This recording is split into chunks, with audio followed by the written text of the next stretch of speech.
Welcome back to the deep dive. Before we even take our first step into today's topic, I have a very quick, direct request for you. If you want to ensure you don't miss out on future insights that could literally add years to your life, specifically regarding health, longevity, and how your body actually works, please hit that subscribe or follow button right now. Yeah, it's a small action for you, but it sends a huge signal to us about what kind of content you actually want to see. Exactly. It helps us keep the lights on, but more importantly, it keeps you in the loop on protocols that actually matter. So today, we are decoding something that I think, well, most of us treat as background noise until it suddenly stops working. Right, we just take it completely for granted. We do. We're talking about balance. And I don't just mean, the ability to walk in a straight line after a couple glasses of wine. We are talking about balance as a vital sign. It really is. Yeah. It's a massive shift in perspective when you dig into the research. It is. I was looking at the stack of research you sent over, and the shift here is huge. We usually think of balance as just not falling over, but the literature suggests it's actually a high-performance readout of your biological age. It is absolutely a vital sign. I mean, if you look at the hierarchy of biomarkers, things like blood pressure, resting heart rate, HRV, balance is right there at the top. Really? Up there with blood pressure? Oh, absolutely. Yeah. The research we have in front of us today suggests that your ability to balance is a direct reflection of your neurological and musculoskeletal integrity. It's what we call a functional biomarker. A functional biomarker. Okay, so it's not just a chemical in your blood, it's how the whole machine is running. Right. You can have great blood pressure and still be incredibly fragile if your balance systems are degrading. Now, there's this one statistic from the sources that it really stopped me in my tracks, and I want to unpack it because it feels a little hyperbolic, but the data is right there. I think I know which one you're talking about. Yeah, it's regarding the 30-second balance test, or specifically the inability to stand on one leg for 10 seconds in mid to later life. The data indicates this is statistically linked to a shorter lifespan. Now, I tend to be skeptical of, do this or die headlines, but is the correlation here actually that strong? It is startling. It really is. Yeah. But we have to contextualize it so we don't just spread panic. It's not that failing to stand on one leg causes death directly. Right, you don't wobble and then spontaneously expire. Exactly. Yeah. The correlation exists because balance is a complex symphony. To stand on one leg, your brain, your peripheral nerves, your vision, your inner ear. Which is the vestibular system, right? Yes, the vestibular system and your musculoskeletal system. They all have to work in perfect concert. If you can't hold that pose, it suggests that one or more of those systems is actively degrading. So it's not the wobble itself, it's what the wobble represents. It's a system-wide failure, or at least a decline. Precisely. Think of it like a check engine light on your dashboard. If the light comes on, the engine isn't necessarily broken yet, but it's telling you that something in the regulation of the machine is off. And what kind of things could be off? It could be neurological decline, it could be sarcopenia, which is muscle loss, or it could even be cardiovascular issues affecting blood flow to the brain. Okay, well, the mission for this deep dive is to figure out how to turn that check engine light off. We're going to decode what the sources call the systems of stability. And there are a few distinct systems we need to look at. Right. We're going to look at the hardware, which is the muscles and bones. We're going to look at the software, the brain and inner ear, which I found totally fascinating. And we really can't forget the fuel, which is nutrition and hydration. And finally, the practice, looking at things like Tai Chi and yoga, not just as exercise, but as neuromuscular training. By the end of this, we want to move you from a fear of falling to a state of what the research calls biophysiological resilience. Biophysiological resilience, I love that term. So the goal isn't just surviving a fall. No, resilience is about having the buffer capacity to prevent the fall from happening in the first place. Perfect. So let's get right into it. We are going to start with section 1, the audit. How stable are you, really? Now, before we break down these tests, if you are interested in learning simple at-home tests to check your own biological age, please like this content right now. It tells the algorithm you want more practical, hands-on health protocols. These audits are crucial. I mean, we often don't realize our balance has slipped until we actually hit the ground. Because the brain is constantly overcompensating, right? Exactly. The brain is very good at compensating unconsciously. We touch the wall as we walk by. We naturally widen our stance. We start looking at our feet more. The audit strips away those crutches to show us the raw data. Okay, so the first protocol comes from the CDC. It's the 4-stage balance test. Reading through this, it kind of feels like a video game level progression. You start out easy, and it gets progressively more punishing. It is a hierarchy of difficulty, definitely. but it's designed to isolate different mechanics. Stage 1 is very simple. You just stand with your feet side by side. Just normal standing. Right. Most people, even those with significant mobility issues, can do this. It just gives us a baseline to work from. Okay, simple enough. Then stage 2. You place the instep of one foot so it's touching the big toe of the other foot. So you're narrowing your base of support slightly. And you have to hold each of these for 10 seconds, according to the protocol. Correct. Holding it for 10 seconds begins to challenge your lateral stability, which is your side-to-side sway. Okay, so feet are staggered slightly. Yeah. Then we hit stage 3. And looking at the data, this is the one that really seems to be the filter, the tandem stand. Heel to toe. It's exactly like a roadside sobriety test. You place one foot directly in front of the other, heel touching toe. And why is that one so much harder? This is where the biomechanics get really interesting. You have effectively removed your lateral base of support. You are now an inverted pendulum. An inverted pendulum. I like that visual. Yeah. When your feet are wide, you are a stable pyramid. When your feet are in a straight line, you are a stick balancing on a single point. Your ankle stabilizers and your hip muscles have to work absolute overtime to keep you from tipping sideways. So if you fail Under 10 here, what does it seconds? mean? If you cannot Increased hold fall this tandem risk. stand for 10 seconds, the CDC data indicates your risk of falling increases significantly. It's a major red flag because it shows your lateral control systems are offline. Wow. And stage 4 is the one-legged stand we mentioned in the intro? Correct. And the 10-second rule applies here too. If you're under 70 and you can't hold a one-legged stand for 10 seconds, we really need to look at what's going on. And note, this is with your eyes open. If you close your eyes, that's a whole different test, right? Oh, completely. That isolates the vestibular system entirely, which we'll get into later. There's another test mentioned in the source material called the functional reach test. This one sounded a bit more dynamic to me. It's not just standing still, it's about how far you can lean. Yes, this tests your limits of stability. We all have what biomechanists call a cone of stability. A cone of stability. Imagine a cone projecting up from your feet. As long as your center of gravity stays inside that imaginary cone, you're safe. The functional reach test measures the physical size of that cone. You stand fixed, and you reach forward as far as you can without taking a step. Like reaching for a cup of coffee that's just a little too far back on the kitchen counter, but you refuse to move your feet. That's the exact motion. Yeah. We measure that distance. If you have to take a step almost immediately, or if you can only reach a couple of inches, it shows that your center of gravity control is very poor. Meaning you have a tiny cone. Right. You're living in a very small cone. Yeah. That means if someone bumps into you in a crowd, or you trip on a rug, you just don't have enough range of motion to recover your balance. We want to expand that cone so you have more room for error in daily life. That makes total sense. It's about increasing your physical margin of safety. And then there's the third one, the tug, the timed up and go. This is a classic in geriatrics and physical therapy. It's beautifully simple. You start seated in a chair. On the word go, you stand up, walk 3 meters, which is about 10 feet, turn around, walk back, and sit down. And you're being timed the whole way. Yes. It seems incredibly simple, but it tests agility, gait speed, and turning mechanics all at once. The turn is a big deal, isn't it? The turn is actually where a massive amount of falls happen. It requires you to pivot, which changes your visual field and your vestibular input very rapidly. If you're slow here, and usually taking over 12 seconds is considered a risk factor depending on your age, it suggests mobility issues that are going to compound over time. It's basically a proxy for general frailty, right? Exactly. Slow gait speed Hey, is what's up? very strongly correlated with overall Yeah, I just fragility and stopped decline. walking. It's interesting What's the because issue these with the all merger? feel like purely physical tests, keep but telling reading the them that papers on the this, there's a medication massive helps, brain then component. this The happens, signal processing just- speed seems I'm just as stuck important again. as the actual muscle strength. Huge. You can have incredibly strong legs. But if the signal from the brain to the legs is slow or interrupted, you will still fall.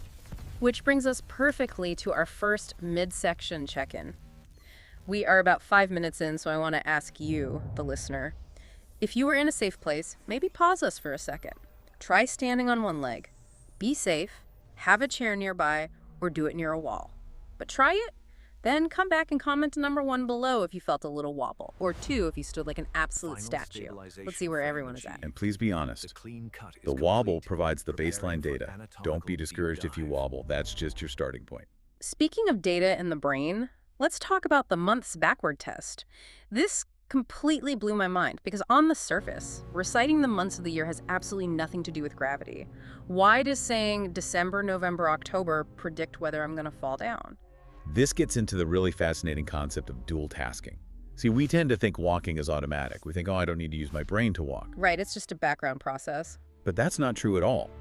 Walking requires a significant amount of executive function and working memory.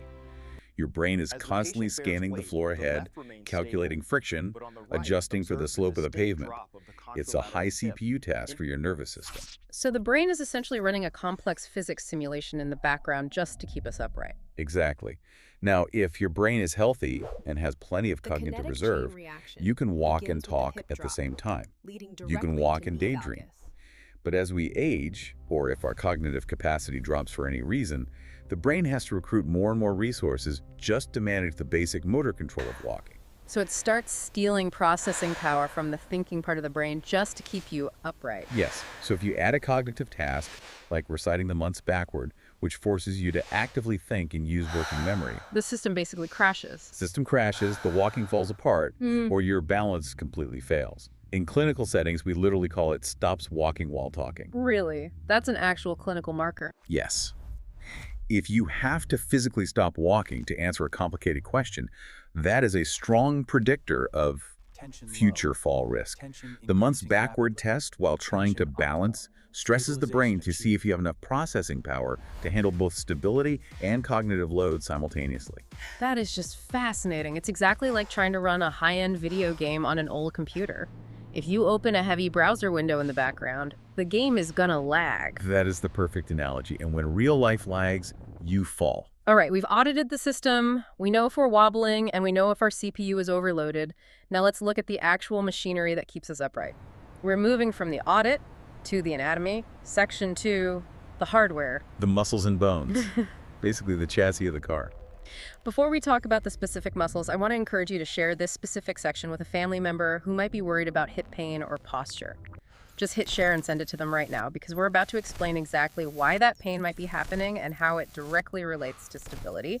It really might save them a lot of trouble and medical bills down the line. So looking at the sources, they keep pointing to one specific muscle. They don't talk much about the quads, they don't talk about the calves. They call this the unsung hero of stability, the gluteus medius. Now, I go to the gym, I know the gluteus maximus, that's the big muscle, the main driver, but the medius. The gluteus medius is much smaller. It's located on the side of the hip, kind of tucked under the maximus. And its function is completely different.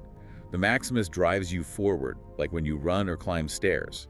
The medius stabilizes the pelvis when you're on one leg. And since walking is just a series of one-legged stands. Exactly. Left leg, right leg. You're always balancing on one foot. Okay, so how does it work mechanically?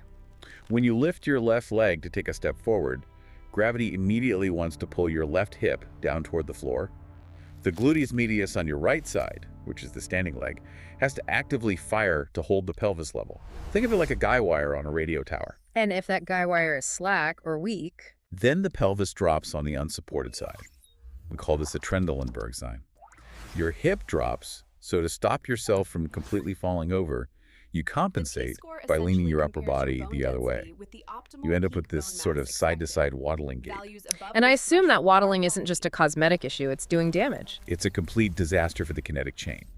If the hip drops, the knee on the standing leg caves inward. That's called valgus collapse. Ouch. Then the ankle rolls inward, and your lower back has to violently twist and torque to compensate for the pelvic tilt. Yeah. A massive amount of what people call unexplained lower back pain and knee pain is actually just a lazy or weak gluteus medius failing to stabilize the hip in the first place. So we go to the doctor, we treat the back, we treat the knee, but the actual root problem is in the side butt. Precisely. You have to fix the anchor, or the rest of the chain will keep breaking. So how do we actually wake it up? The sources list a few exercises, and they seem very targeted. Clamshells are the headline here. They are the absolute gold standard for isolation. Okay. You lie on your side, knees bent at about 45 degrees, keeping your feet touching. Then you open your top knee upward like a clamshell opening. Sounds easy enough. It does, but this is the crucial part that most people miss at the gym. You cannot let your hips roll backward as you lift the knee. That's the cheat, right? You end up using your lower back to lift the leg instead of the hip. Right, you have to keep your hips stacked perfectly vertically. Imagine there is a literal wall directly behind your back and hips. If you do it strictly, the actual range of motion is quite small, and the burn in that side hip pocket is incredibly intense. It's a very specific, almost annoying kind of burn. That means it's working. That is the medius waking up and engaging. Another great exercise highlighted from the Johns Hopkins source is the V-sit hold. Describe that one for us. You sit on the edge of a sturdy chair, you lean back slightly, making sure you don't touch the backrest, and you keep your spine perfectly straight. Then you just hover your feet off the ground an inch or two. So you're balancing entirely on your sit bones. Yes. And what this does is connect the deep core, specifically the transverse abdominis, directly to the hip flexors. Why is that connection important? If your core is weak, your legs just flail around. The V-sit teaches your nervous system to integrate the trunk and the legs. Stability isn't just about strong legs, it's the solid connection between a stable torso and the moving legs. Now, we have to talk about the physical structure itself. The bones. We often think of bones as this dead scaffolding, like steel beams in a building. But the research on osteoporosis really highlights that bones are living, active tissue. Constantly active. You have cells called osteoclasts, breaking old bone down, and cells called osteoblasts, building new bone up. It's a perpetual remodeling process. And osteoporosis is what happens when that balance shifts. Exactly. Osteoporosis occurs when the breakdown process outpaces the build-up process. It's considered a silent threat because you don't feel your bones getting thinner day by day. You only find out when one snaps under pressure. The sources mention T-scores and Z-scores when looking at bone density scans, the DEXA scans. I always get these two confused. What should we actually be looking for? It's really important to know the difference if you get a scan. A T-score compares your current bone density to that of a healthy young adult, basically a 30-year-old at peak bone mass. Okay, so comparing me to my absolute physical peak. Right. This is the standard metric for diagnosing osteoporosis. If your T-score is -2.5 or lower, that is the clinical definition of osteoporosis. It means you are 2.5 standard deviations below peak mass. Got it. And the Z-score? The Z-score compares you to someone of your exact own age, gender, and size. This is useful for finding medical outliers. How so? Well, if your Z-score is unusually low, it tells the doctor that your bone loss isn't just normal aging. There might be a secondary cause driving it, like an undiagnosed thyroid issue, a medication side effect, or severe malnutrition. So how do we stop the loss? Or even better, reverse it? Because the sources are pretty clear that just going for a nice walk around the neighborhood isn't enough. Walking is wonderful for your heart and your mental health. But for building bone, the physical stimulus is just too weak. You need multidirectional loading. You need to surprise the bones. Surprise the bones! I like that. How do you surprise a bone? It's all based on Wolff's Law. Wolff's Law states that bones adapt to the specific mechanical loads placed on them.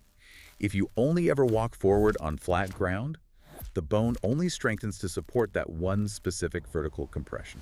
But falls don't happen perfectly vertically. Exactly. Falls happen at weird, awkward angles. You twist, you reach, you stumble sideways. The source listing the 14 exercises for bone health really highlights yoga poses specifically, like Warrior 2, and Goddess Pose. Why those poses specifically? Why not just do squats? Because those poses pull on the skeletal structure from multiple different angles at once. When you hold a deep Warrior 2 pose, your muscles are actively torquing the thigh bone, twisting it slightly against the joint. And that twisting tells the bone to grow. Yes. That rotational stress sends a signal to the osteoblasts, saying, hey, we are experiencing shear force here. We need to reinforce this specific area against twisting. Planks do the exact same thing for the wrists and the spine. You absolutely need that variety of mechanical stress. So we need resistance and we need multi-directional force. Which brings us to our midsection check-in. I want to know from you guys. Comment 1 right now if you currently do resistance training like lifting weights, using bands, or even heavy gardening. Or comment 2 if you mainly stick to cardio like walking, cycling, or running. We really want to encourage everyone to pick up some weights, but let's see the breakdown in the community. Please do start lifting. It's quite literally an insurance policy for your skeleton. There's one more concept in the hardware section that I found really, really practical. It's the idea of power versus control, specifically regarding the basic sit-to-stand movement. The source suggests that most of us are doing it wrong every single day. We are. Most people stand up and sit down at the exact same comfortable, moderate speed. But the training protocol here is very different. Stand up fast, like in 1 single second, Be explosive. Like you're launching yourself out of the chair. Yes. And then sit down slow. Take a full 5 seconds to lower yourself back down. Why the big difference in tempo? Power, which is the fast upward phase, is what actually saves you when you trip. When you stumble forward, you need your fast twitch muscle fibers, your type 2 fibers, to instantly shoot your leg out and catch your entire body weight. And those are the fibers we lose first, right? Exactly. Fast twitch fibers are the very first to atrophy as we age. Standing up explosively forces them to fire and keeps them online. Okay, and the slowdown phase? That trains control, also known as eccentric strength. That's the braking system. That's what prevents you from just collapsing into the chair when you get close to it. It teaches your brain and muscles how to modulate force smoothly. So to summarize that, power saves the fall when it happens, but control prevents the trip in the first place? Beautifully put. You need both to be resilient. Okay, let's move on. We've got the muscles tuned up, we've got the bones reinforced, but what's actually controlling them? We need to look at the sensors. Section 3, the software. Vision, the vestibular system, and the feet. This is where the real magic happens. Now, before we debug the software, if you want us to do a future deep dive specifically on brain health and neuroplasticity, how to keep this software updated as you age, make sure you are subscribed or following the show right now so we know there's actual interest in that topic. This section is where it gets really interesting for me clinically. Let's talk about the vestibular system. It's a tiny apparatus deep inside the inner ear, but it controls our entire relationship with gravity. A lot of people experience dizziness as they get older and they just think, oh, I'm just getting old, or I stood up too fast. But the sources suggest it's very often a degradation of something called the VOR, the vestibulo-ocular reflex. Can you break that down for us? Sure. Imagine you're holding a handheld video camera, an old one without stabilization, and you're running down a street. When you watch that footage later on your TV, it's incredibly shaky, practically unwatchable. Right, it's a blurry mess. But when you physically run down the street, the world doesn't look shaky to you. Your eyes stay perfectly stable and focused, even though your physical head is bobbing up and down with every step. That's true. I've never thought about that. That magic trick is the VOR. It stabilizes your vision while your head moves. It directly connects the fluid-filled canals in your inner ear to the tiny muscles controlling your eyes. So the ear detects motion and tells the eyes, hey, the head is moving left, and the eyes automatically move right to compensate. Instantly.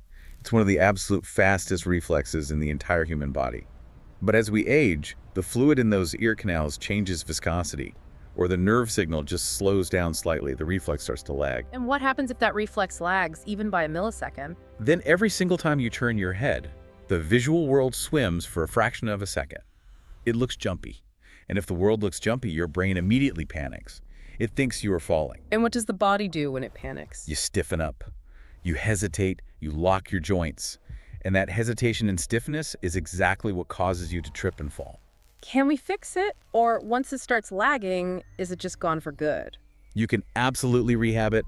The brain is incredibly plastic, meaning it can rewire itself. The source material specifically mentions gaze stabilization exercises. How do we do those at home? It's surprisingly simple. Hold your thumb out in front of you at arm's length, stare intently at your thumbnail, keep your eyes absolutely locked on it. Now gently shake your head, no, moving left and right, while keeping your eyes locked on the thumb. Okay, I'm doing it right now. It's actually a lot harder than it sounds to keep the focus perfectly sharp while the head moves. Exactly. Then you switch and nod yes, moving your head up and down while keeping the eyes locked. If you feel a little dizzy or nauseous doing this initially, that's actually the system actively calibrating. Like it's forcing the software to update. Right. You're training the brain to prioritize the visual lock over the noisy head movement data. You are tightening up the latency of that reflex. It's literally like updating the firmware on your internal image stabilization. That is exactly what it is. Okay, now let's go from the head all the way down to the other end of the body, the feet. One of the sources discusses this concept of foot-eye coordination. I mean, I've heard of hand-eye coordination for catching a baseball, but foot-eye. It's a real thing. We constantly look a few steps ahead when we walk. The brain takes a rapid visual snapshot of the terrain ahead. It says, okay, there's a crack in the sidewalk there, a slight slope over there, and then it predicts exactly where the foot needs to land in the future. So we aren't actually watching our feet in real time as they hit the ground. No, almost never. We are walking on a mental memory of the terrain from 2 or 3 seconds ago. We operate entirely on a delay. That is wild to think about. And that's exactly why distraction is so incredibly dangerous. If you are looking down at your phone while you walk, you aren't updating that forward terrain map. The predictive loop completely breaks. So you step where you thought the ground was going to be, but it's not actually there. Precisely. You step into a pothole that your brain didn't map. That explains why looking at your phone is such a massive fall hazard. It's not just that you aren't paying attention, it's that you're literally walking blind into a memory that hasn't been updated. Man, that'll make you put your phone in your pocket. And speaking of feet, let's talk about shoes. There is a very strong case made in the sources for the barefoot advantage. Yes. The source outlining the 5 benefits of barefoot walking. We really need to start thinking of our feet not just as dumb pedestals that hold us up, but as highly sensitive sensory organs. Sensory organs?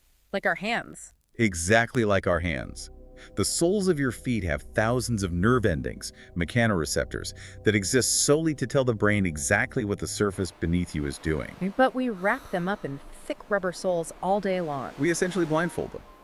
Thick, heavily cushioned shoes severely dampen that sensory signal. Your brain can't feel if the ground is hard, soft, wet, or sloping, so it has to guess. When you take your shoes off, you finally unmute that crucial conversation between the ground and your brain. The source mentions the homunculus. That's the map of the body inside the brain, right? Yes, the motor and sensory homunculus. If you don't regularly use the sensation in your feet, the literal map in your brain for feet gets blurry and less defined. Use it or lose it. Right. Barefoot stimulation sharpens that neural map back up. It dramatically improves proprioception, which is your body's subconscious ability to know exactly where it is in 3-dimensional space. But we shouldn't just toss our sneakers in the trash and try to run a barefoot marathon tomorrow, right? No, absolutely not. Do not do that. That is a guaranteed recipe for Achilles tendonitis or stress fractures. You have to start slowly at home. The source highly suggests purposefully walking on different textures safely. Like what? Grass in your yard, sand if you're near a beach, or even just transitioning from plush carpet to cool hardwood tiles in your house. It just wakes up that sensory connection. It does. And structurally, it naturally improves the arch of the foot. A lot of modern supportive shoes act almost like medical casts. They hold the foot rigidly, so the tiny intrinsic muscles never actually have to work. Barefoot walking forces those specific muscles to fire and rebuild the arch. Now, a quick, very important warning here. The sources explicitly mention that diabetics need to be careful with this. Yes, very important caveat. If you have diabetic neuropathy, you might not feel a small cut, a splinter, or a scrape on your foot, which can very quickly lead to a severe infection. So for individuals with severe diabetes, foot protection is always priority number 1. But for the general healthy population, safe sensory exposure is highly beneficial. Let's do a quick check-in right here. I'm really curious about our listeners' daily habits. Comment 1 if you absolutely love being barefoot at home, or comment 2 if you are someone who always wears slippers or shoes indoors. Let's see the divide. I am a 1 all the way. I absolutely need to feel the ground. I have to admit, I'm a 2. I just get really cold feet. But after reading this, I might need to work on that, maybe get some textured mats or something. Okay, let's transition to section 4, the fuel. We don't usually think of nutrition when we think of balancing on one leg, but the internal chemistry really matters. It matters immensely. You can have the absolute best muscular hardware and perfect neurological software, but if you don't have the electrical current to run it, the entire system fails. First, a quick reminder to hit that notification bell if you want to stay consistently updated on these kinds of deep health and nutrition hacks. Okay, moving to magnesium. The sources highlight this specific mineral over and over. Why is magnesium the MVP of balance? Magnesium is essentially the gatekeeper for nerve transmission. Every single time a nerve signals a muscle to contract or to relax, it involves calcium aggressively entering the cell and magnesium managing and buffering that flow. And if you don't have enough magnesium... If you are deficient, your nerves become hyperexcitable. Now, hyperexcitable sounds like a good thing, like you're fast and ready to go, but that's not what it means in neurology, is it? No. In this context, hyperexcitable means noisy and chaotic. The electrical signal gets staticky. That's why you get sudden muscle cramps, eye twitching, unexplained weakness, and general fatigue. And crucially for our topic, your reaction time slows down significantly. Because the signal isn't clean. Right. If you stumble, you only have milliseconds to send a correction signal to your leg. If your nerves are sluggish or misfiring because of low magnesium, you'll hit the ground before that correction signal even arrives. Wow. One of the sources, the Pink Stork article, talks heavily about Epsom salts. Yes, which is chemically magnesium sulfate. They strongly suggest soaking your feet in it. Does that actually work?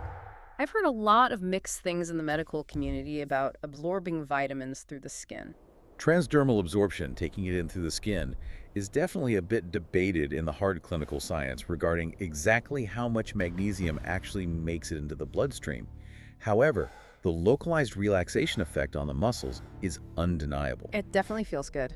It does, and the source makes a very solid secondary point. Soaking your feet in warm water aids systemic relaxation and promotes deep sleep. And sleep is critical for balance. Absolutely. We know from studies that severe sleep deprivation destroys your balance and reaction time almost as much as acute alcohol intoxication does. So if the bath helps you sleep deeply, it indirectly helps you balance the next day. It really is all connected. Now, what about this warm saltwater morning ritual? I've seen this trend all over social media. Is it real science or is it just another internet hype cycle?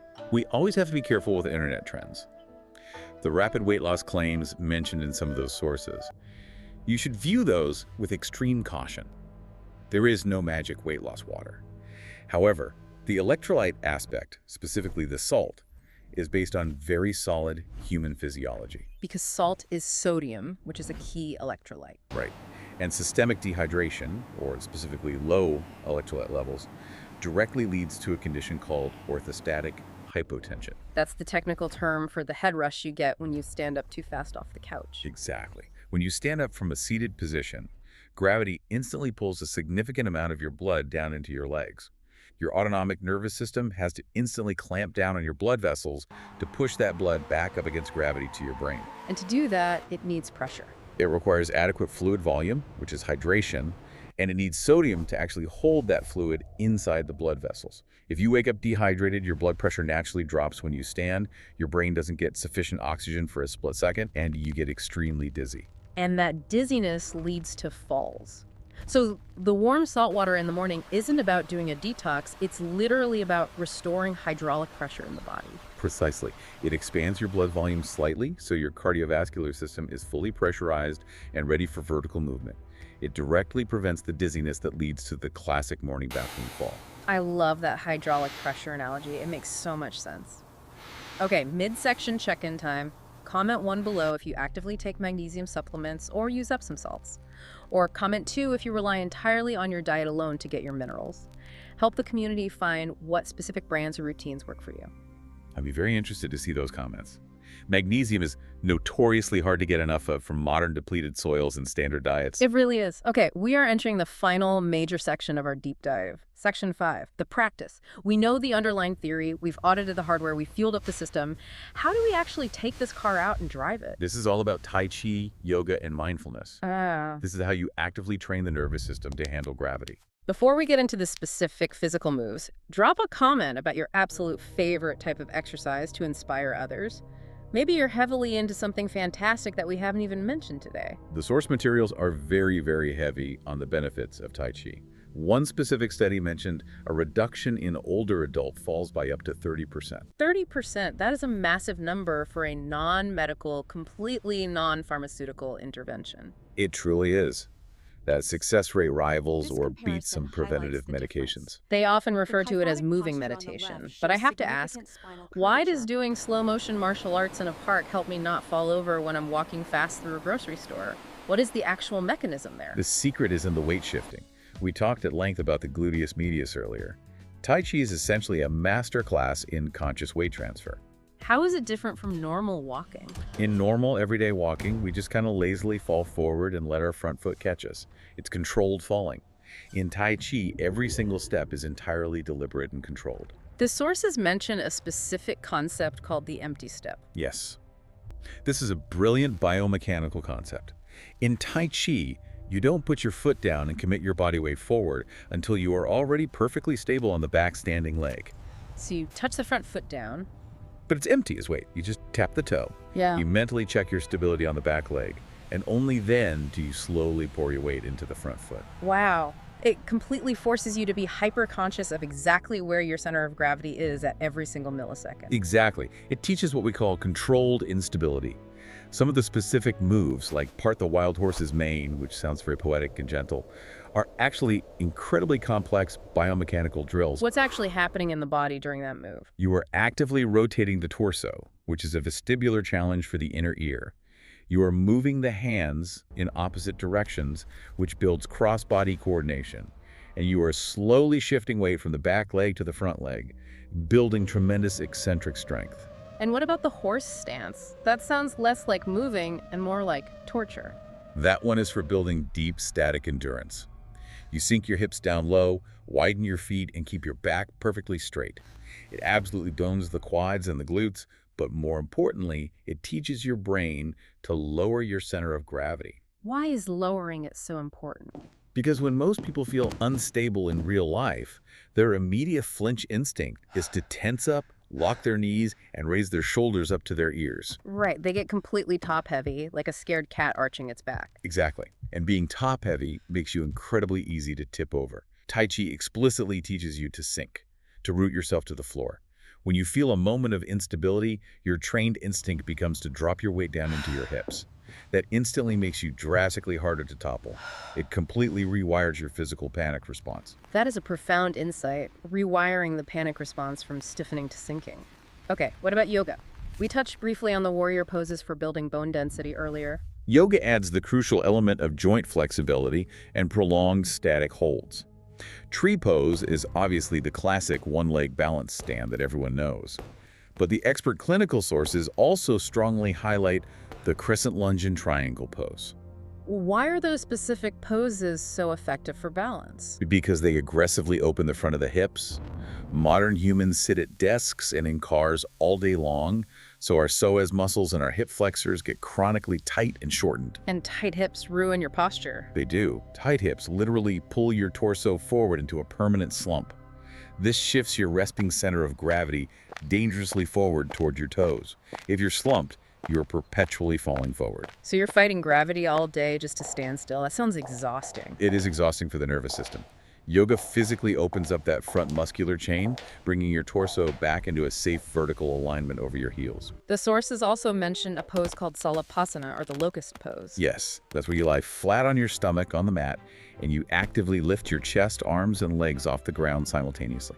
Kind of like Superman flying. Exactly like that. Yeah. This movement powerfully strengthens the deep back extensors. It actively fights the hunchback posture, medically known as kyphosis, that often comes with aging. Why does the hunchback matter for balance?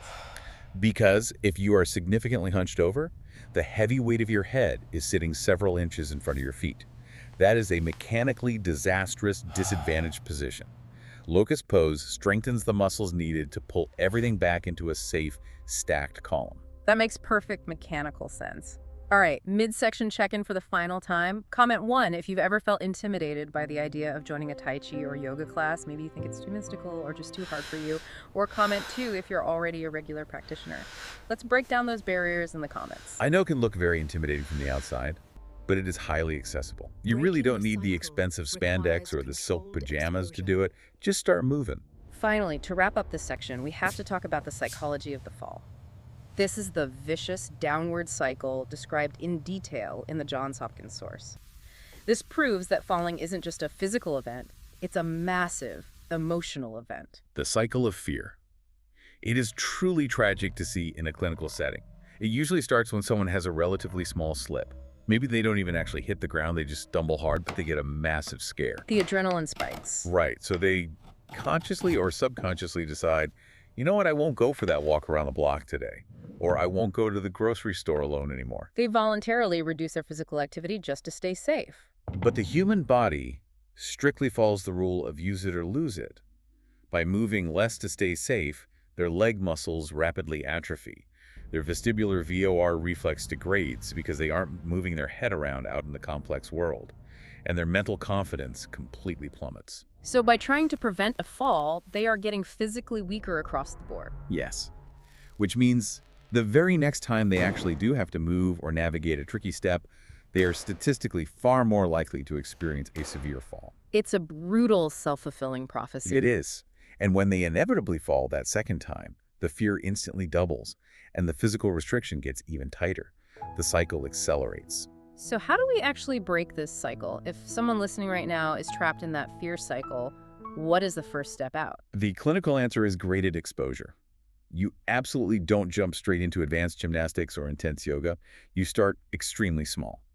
You start by balancing while firmly holding onto a heavy kitchen chair with both hands, exactly as the Johns Hopkins protocol suggests. Okay, totally safe. Then, after a week, you hold that same chair with just one hand. Then a few days later, just one finger touching the chair.